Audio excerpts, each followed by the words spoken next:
আসসালামু আলাইকুম এভরিওয়ান। আমরা আপনাদেরকে বলেছিলাম যে আমরা সমাজসেবা অধিদপ্তরের ইউনিয়ন সমাজকর্মী পদে আপনারা যারা আবেদন করেছেন তাদের জন্য একটি ফ্রি ক্লাসের ব্যবস্থা করব। ইনশাল্লাহ আমরা চেষ্টা করব ইউনিয়ন সমাজকর্মীর সিলেবাস অনুযায়ী ধারাবাহিকভাবে কিছু ফ্রি ক্লাস আপলোড দেওয়ার।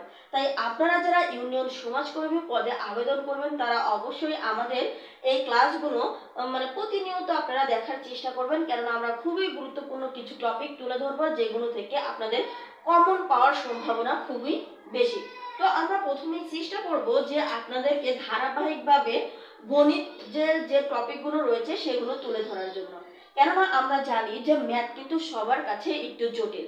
তাই আমরা আপনাদের জন্য ফ্রি ধারাবাহিকতার ক্লাসে প্রথমে ম্যাথ আপলোড দেওয়ার প্রস্তুতি নিয়েছি, অর্থাৎ আমরা সিদ্ধান্ত নিয়েছি যে ধারাবাহিকভাবে ম্যাথের যে টপিকগুলো রয়েছে সেগুলো আমরা আপলোড দেব।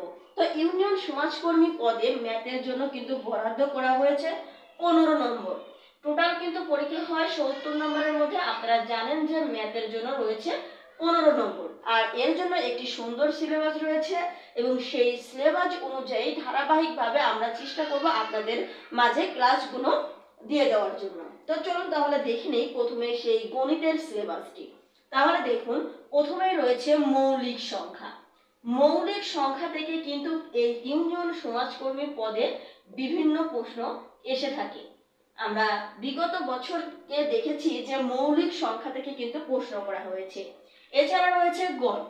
গড় অধ্যায় থেকে কিন্তু বিভিন্ন প্রশ্ন করা হয়েছে। অনুপাত, অনুপাত থেকে বিভিন্ন প্রশ্ন করা হয়েছে। এরপরে রয়েছে ঐকিক নিয়ম।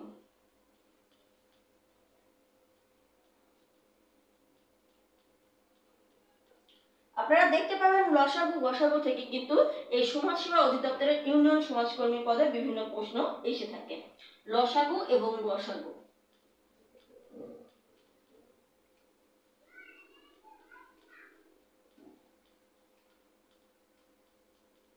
লসাগু এবং গসাগু, মান নির্ণয়,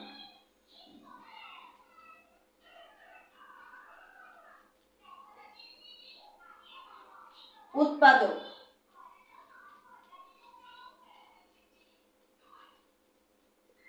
সূচক,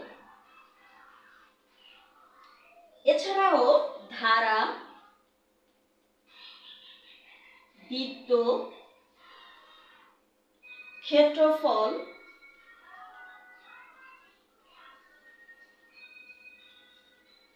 কোণ। এই যে আপনারা একটি সিলেবাস দেখতে পাচ্ছেন, এখান থেকে কিন্তু আশা করা যায় যে ইউনিয়ন সমাজকর্মী পদে এর বাইরে কোনো প্রশ্ন করা হবে না, যদিও হয় সেটা এক্সেপশনাল দুই একটা।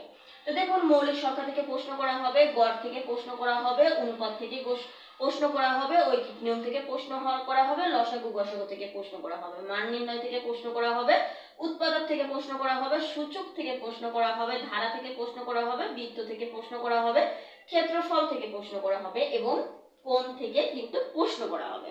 তাহলে আজকে যেহেতু আমাদের ক্লাস ফার্স্ট ক্লাস, যার কারণে আমরা প্রথমেই শিখে নেব মৌলিক সংখ্যা সম্পর্কে।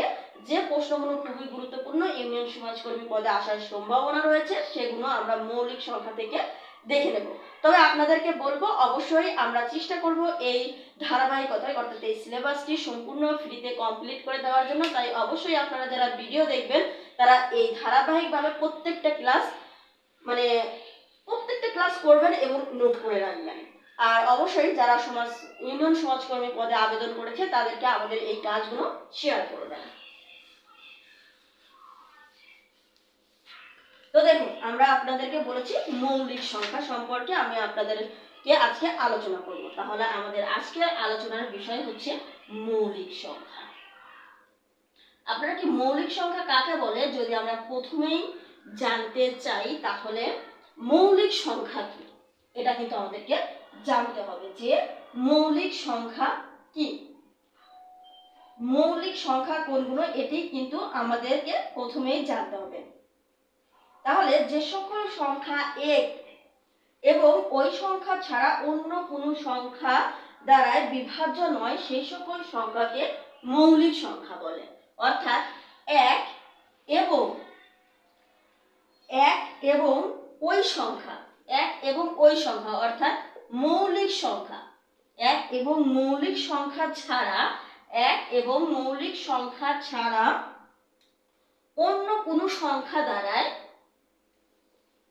অন্য কোনো সংখ্যা দ্বারা বিভাজ্য নয়, বিভাজ্য নয়।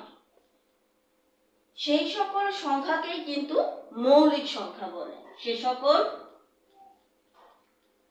সংখ্যাকে মৌলিক সংখ্যা বলে, সে সকল সংখ্যাকে মৌলিক সংখ্যা বলে। তাহলে এক এবং ওই সংখ্যা দ্বারা, যেমন আমরা যদি বলি আপনাদেরকে যে এই যে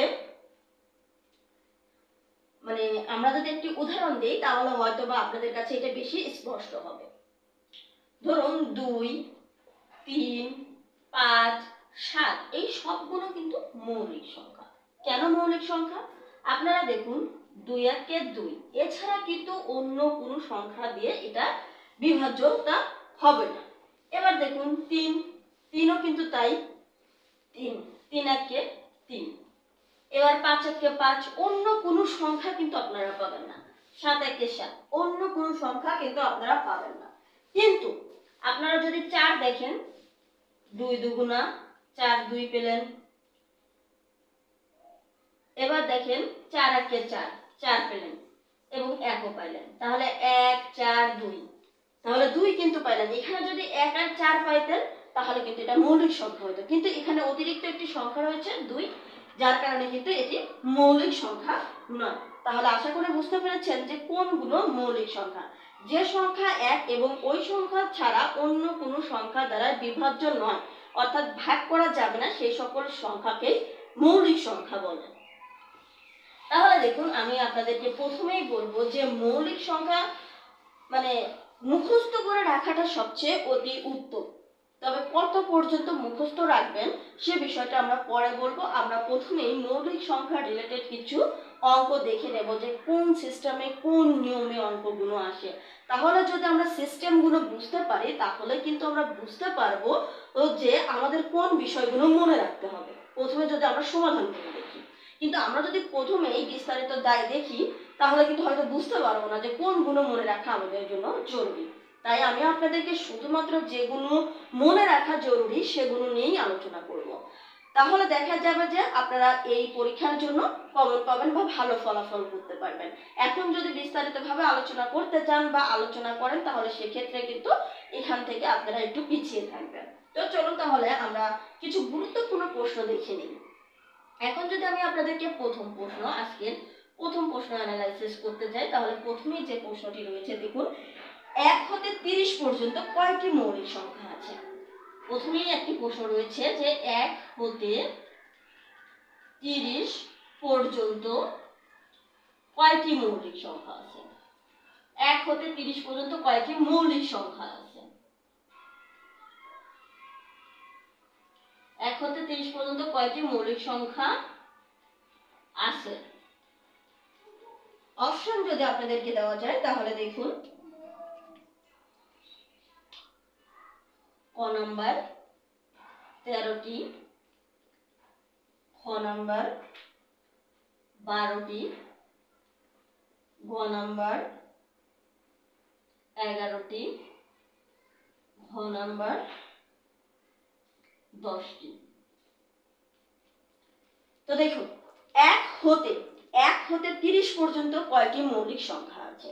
যদি প্রশ্নটি এমন হয় যে 1 হতে 30 পর্যন্ত, 1 হতে 30 পর্যন্ত, এ থেকে আমরা বুঝতে পারলাম যে 1 হতে 30 পর্যন্ত মোট কয়টি মৌলিক সংখ্যা আছে। তো এখন যদি আমি আপনাদেরকে বলি যে 1 হতে 30 পর্যন্ত কয়টি মৌলিক সংখ্যা আছে, এটি বের করার পদ্ধতি আছে দুইটা। পদ্ধতি কয়টি আছে? দুইটি। পদ্ধতি নাম্বার 1 আর হচ্ছে পদ্ধতি নাম্বার 2। দেখুন আপনাদেরকে প্রথমেই বলবো যে 100 পর্যন্ত মোট মৌলিক সংখ্যা আছে 25টি। 100 পর্যন্ত মোট মৌলিক সংখ্যা আছে 25টি। তো সেই পদ্ধতিতেই দেখুন আমরা যদি এরকম ভাবে লিখি 4 4 2 2 3 2 2 3 2 1। এখানে এই যে একটা সংখ্যা লিখলাম, এটা আপনারা অবশ্যই মুখস্থ করে ফেলবেন, কেননা এটা কিন্তু একটা ম্যাজিক টেকনিক। 1 থেকে 100 পর্যন্ত যে 25টি মৌলিক সংখ্যা রয়েছে তার হিসাব। আপনারা এই সংখ্যাগুলো যোগ করেন, দেখেন 25 পাবেন। তো দেখুন, এই যে প্রথমে 1 থেকে 10 পর্যন্ত 4টি মৌলিক সংখ্যা আছে। 1 থেকে 10 পর্যন্ত 4টি মৌলিক সংখ্যা আছে। এখানে 20 পর্যন্ত, তাহলে যোগ করলে 8টি মৌলিক সংখ্যা আছে। 30 পর্যন্ত যোগ করলে 10টি মৌলিক সংখ্যা আছে। 40 পর্যন্ত যোগ করলে 12টি মৌলিক সংখ্যা আছে। এবার দেখুন 5 পর্যন্ত যোগ করলে 15টি সংখ্যা আছে। অর্থাৎ আপনারা শুধুমাত্র যোগ করে দিবেন, এখানে 50, এখানে 60, এখানে 70, 80, 90, ঠিক এরকম 100। অর্থাৎ 1 হতে 10 পর্যন্ত 4টি মৌলিক সংখ্যা আছে এবং 1 হতে 20 পর্যন্ত 8টি মৌলিক সংখ্যা আছে। তাহলে কি করবেন, শুধুমাত্র দেখবেন এই সংখ্যাগুলো লিখবেন।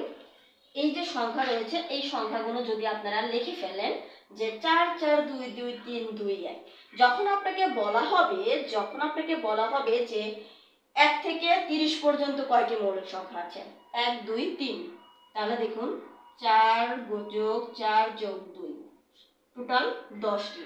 আপনাকে যদি বলা হয় 1 থেকে 70 পর্যন্ত কয়টি মৌলিক সংখ্যা আছে, 1 থেকে 70 পর্যন্ত কয়টি মৌলিক সংখ্যা আছে, আপনাকে যদি বলা হয় 1 থেকে 70 পর্যন্ত কয়টি মৌলিক সংখ্যা আছে, তাহলে কি করবেন, 1 2 3 4 5 6 7, তাহলে যোগ করে দেন। কত আসলো দেখুন, 7 পর্যন্ত যোগ করবেন, 7 ঘর যোগ করবেন। কয় ঘর যোগ করবেন, 7 ঘর। দেখুন 4 যোগ 4 যোগ 2 যোগ 2, তাহলে 12 যোগ 3 15 যোগ 2, তাহলে 17। 1 2 3 4 5 6 7, আরো যোগ 2 হবে, তাহলে 19টি মৌলিক সংখ্যা আছে। 7 পর্যন্ত 19টি মৌলিক সংখ্যা আছে। তাহলে আমাদের এই প্রশ্নটির উত্তর কিন্তু আসবে দেখুন 10টি। 1 পর্যন্ত তাহলে টোটাল কয়টি মৌলিক সংখ্যা আছে, টোটাল কিন্তু আছে 10টি। এরপরে দেখুন পদ্ধতি 2। পদ্ধতি 2 বলতে কি আপনাদেরকে মুখস্থ রাখতে হবে, যেমন 2 3 5 7 11 13 17 19, 2 3 5 7 11 13 17 19, ঠিক এভাবেই কিন্তু আপনারা সব সময় মুখস্থ করবেন। তারপরে 23 29 23 29 30 পর্যন্ত যেহেতু বলছে, তাহলে কিন্তু আমাদের আর দরকার নেই। 1 2 3 4 5 6 7 8 9 10, তাহলে টোটাল মৌলিক সংখ্যা কয়টি রইল, 10টি। টোটাল মৌলিক সংখ্যা কিন্তু এটা কিন্তু আমি আপনাদেরকে বলে রাখছি যে এটা কিন্তু 10মতম বিসিএস পরীক্ষায় এসেছে। 10মতম বিসিএস পরীক্ষায় এটি এসেছে। 10মতম বিসিএস পরীক্ষায় এটি এসেছে। এরপরে চলুন তাহলে আমরা পরবর্তী প্রশ্নে চলে যাই। যে 2 এবং 32 এর মধ্যে মৌলিক সংখ্যা কয়টি? পরবর্তী আমাদের প্রশ্ন হচ্ছে 2 এবং 32 এর মধ্যে 2 এবং 32 এর মধ্যে মৌলিক সংখ্যা কয়টি? 2 এবং 32 এর মধ্যে মৌলিক সংখ্যা কয়টি? এটি কিন্তু 24তম বিসিএস এসেছে। এটি 24তম বিসিএস এসেছে। আমরা যদি অপশন চেক করি তাহলে দেখতে পাবো যে 11টি খ নাম্বার,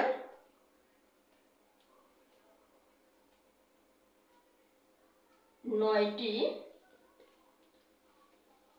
গ নাম্বার, 10টি ঘ নাম্বার, 8টি। তাহলে দেখুন এটা আমরা কিভাবে বের করতে পারবো?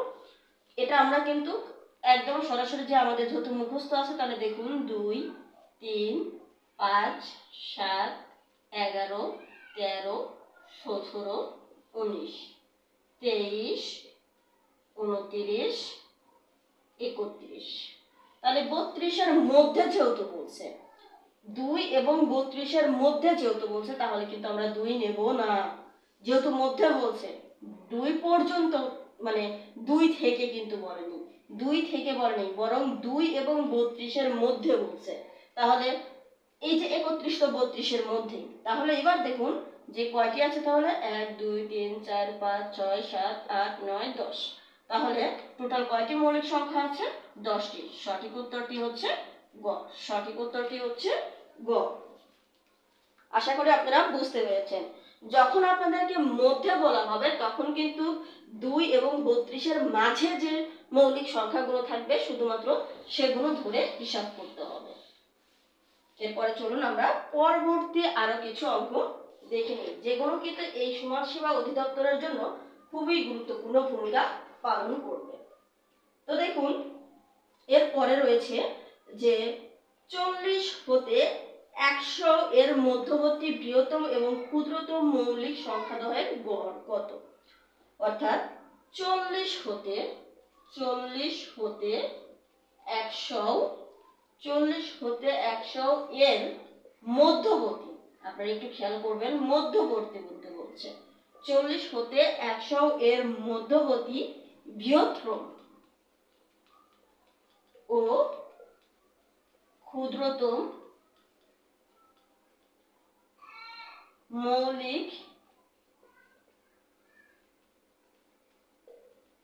সংখ্যাদ্বয়ের গড় কত? তাহলে একটু যদি আমরা অপশন, এটা কিন্তু 14তম নিবন্ধন প্রভাষক নিবন্ধন পরীক্ষায় এসেছে, তাহলে আমরা যদি একটু অপশনগুলো চেক করি, প্রথমে রয়েছে 61, খ নাম্বার হচ্ছে 69, গ নাম্বার হচ্ছে 71, ঘ নাম্বার হচ্ছে 73। তাহলে দেখুন যদি আমাদের ঠিক এরকম দুটি সংখ্যার গড় অর্থাৎ 40 হতে 100 পর্যন্ত মধ্যবর্তী বৃহত্তম মৌলিক সংখ্যা, মানে এই যে গড় বের করতে বলা হলো, তাহলে আমাদেরকে এখন হিসাব করতে হবে সর্বশেষ, মানে সর্বশেষ এবং এই যে মানে 100 এর পরে, যেহেতু মধ্যবর্তী বলছে এর উপরে কিন্তু যাবে না, এর নিচে থাকতে হবে। তাহলে বৃহত্তম মৌলিক সংখ্যাটি কত হচ্ছে? তাহলে দেখুন 100 আমরা কিন্তু জানা আছে যে 97 হচ্ছে 100 এর আগের যে মৌলিক সংখ্যাটি 97 এর, আর 40-এর পরে অর্থাৎ 40-এর পরে অর্থাৎ ক্ষুদ্রতম যে মৌলিক সংখ্যাটি রয়েছে সেটি হচ্ছে 41। তাহলে আমরা পেলাম যে এখানকার মধ্যে 40-এর পরে যে ক্ষুদ্রতম মৌলিক সংখ্যা রয়েছে সেটি 41 এবং 100 এর নিচে যে মৌলিক সংখ্যাটি রয়েছে সেটি কিন্তু হচ্ছে 97। তাহলে এই দুইটি সংখ্যা আপনাকে যোগ করে দিতে হবে, এই দুইটি সংখ্যা যোগ করে দিয়ে 2 দিয়ে ভাগ দিলেই কিন্তু আপনারা সঠিক উত্তরটি পেয়ে যাবেন। তাহলে এই দুটি সংখ্যা যোগ করে যদি আপনারা দেন এবং ভাগ করে দেন তাহলেই কিন্তু সঠিক উত্তরটি পেয়ে যাবেন। তাহলে দেখুন 69। তাহলে সঠিক উত্তরটি কত? সঠিক উত্তরটি হচ্ছে খ 69। তাহলে এই ছিল আজকের 3 নম্বর প্রশ্ন। এর পরবর্তীতে আমরা আরো একটি অঙ্কের সমাধান দেখে নেব। আমরা দেখে নেব।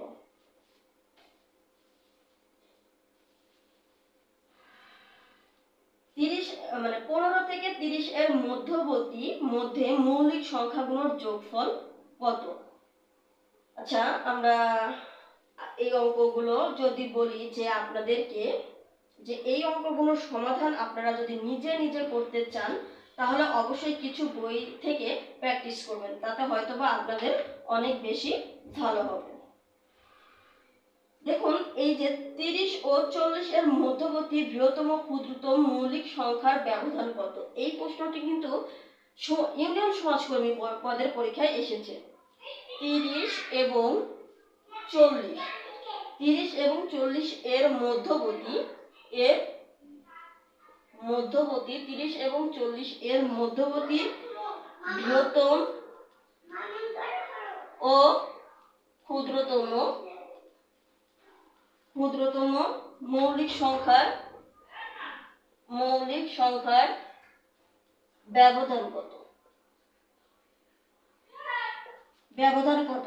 এই যে সংখ্যাগুলো বলেছে এই সংখ্যাগুলো, এই অঙ্কটি কিন্তু ইউনিয়ন সমাজকর্মী পদের পরীক্ষায় কিন্তু এসেছে, অর্থাৎ এই ইউনিয়ন সমাজকর্মী পদের পরীক্ষায় কিন্তু এসেছে। এর অপশন কিন্তু আপনাদেরকে যদি আমরা দিতে যাই তাহলে দেখুন,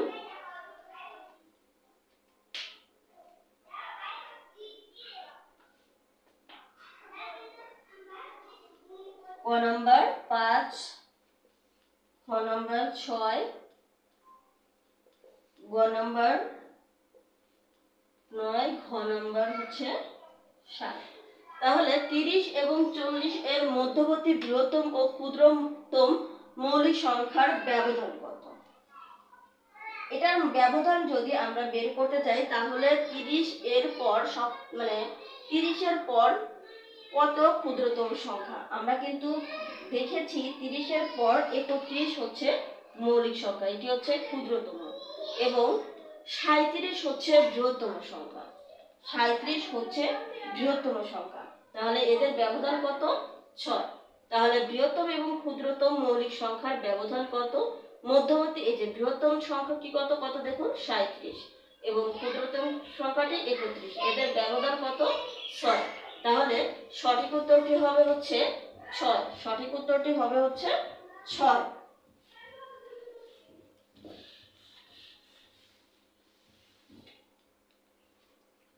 তো এ থেকে আমরা যদি আরো কিছু প্রশ্নের সমাধান দেখে নিই, যে 1 হতে 100 পর্যন্ত মৌলিক সংখ্যা মোট কতটি? এটা কিন্তু আমি আপনাদেরকে বলেছিলাম যে 1 হতে 1 থেকে 100 পর্যন্ত মৌলিক সংখ্যা কতটি? 1 থেকে 100 পর্যন্ত টোটাল মৌলিক সংখ্যা হচ্ছে 25টি। 1 থেকে 100 পর্যন্ত টোটাল মৌলিক সংখ্যা হচ্ছে 25টি। এখন আমি আপনাদেরকে বলবো, আমি আজকের ভিডিওটি বেশি দীর্ঘায়িত করব না, আমি শুধুমাত্র আপনাদের মৌলিক সংখ্যা থেকে কোন প্রশ্নগুলো আসে সেগুলো একটু জাস্ট বোঝানোর চেষ্টা করেছি, যেহেতু আজকে প্রথম ক্লাস। ইনশাআল্লাহ পরবর্তীতে আরো কিছু প্রশ্ন আমরা আপনাদের জন্য ইনক্লুড করে দেব। তো দেখুন, আমি আপনাদেরকে প্রথমেই বলবো যে অন্তত আপনারা আজকে আমি আপনাদের 1 থেকে 100 পর্যন্ত মৌলিক সংখ্যাগুলো লিখে দেব, অবশ্যই সেগুলো আপনারা উঠিয়ে নেবেন এবং সেগুলো মুখস্থ করে ফেলবেন। তাহলে 1 থেকে 100 পর্যন্ত, 1 থেকে 100 পর্যন্ত মোট মৌলিক সংখ্যা আছে, 1 থেকে 100 পর্যন্ত মোট মৌলিক সংখ্যা আছে হচ্ছে 25টি। তাহলে দেখুন 2, 3, 5, 7, 11, 13, 17, 19, 2, 3, 5, 7, 11, 13, 17, 19, 23, 29, 31, 37, 41, 43, 47, 53, 59, 61, 67, 71, 73, 79, 83, 89, 97। এই টোটাল 25টি হচ্ছে 1 থেকে 100 পর্যন্ত মৌলিক সংখ্যা। এবং আপনারা এটা মনে রাখবেন 4 4 2 2 3 2 2 3 2 1, এটা কিন্তু অবশ্যই মনে রাখবেন টোটাল মৌলিক সংখ্যা। তাহলে দেখুন 4 4 2 2 3 2 2 3 2 1, এই সিস্টেমগুলো অবশ্যই কিন্তু আপনাদেরকে মনে রাখতে হবে। এই সিস্টেমগুলো যদি আপনারা মনে না রাখেন তাহলে কিন্তু মৌলিক সংখ্যা থেকে উত্তর করা কঠিন হয়ে যাবে। তো এগুলোই হচ্ছে মূলত 1 থেকে 100 পর্যন্ত মৌলিক সংখ্যা, আপনারা অবশ্যই এগুলো মুখস্থ করতে ভুলবেন। আর যারা 1 থেকে 200 পর্যন্ত, অর্থাৎ 100 থেকে 200 পর্যন্ত মৌলিক সংখ্যা আপনারা যারা মুখস্থ করতে চান তাদের জন্য অনেক ভালো, মুখস্থ করে ফেলবেন। আর যদি আপনারা চান যে 1 থেকে 200 পর্যন্ত মৌলিক সংখ্যা আপনাদেরকে উল্লেখ করে দেব পরবর্তী ভিডিওতে, আপনারা অবশ্যই কমেন্ট করবেন যে আপনারা অবশ্যই 1 থেকে 100 থেকে 200 পর্যন্ত যে মোট 21টি মৌলিক সংখ্যা আছে এগুলো আমাদেরকে লিখে দেন। তো আজকের ভিডিওটি এ পর্যন্তই। এই ভিডিওটি অবশ্যই শেয়ার করে দিবেন। ধন্যবাদ সবাইকে।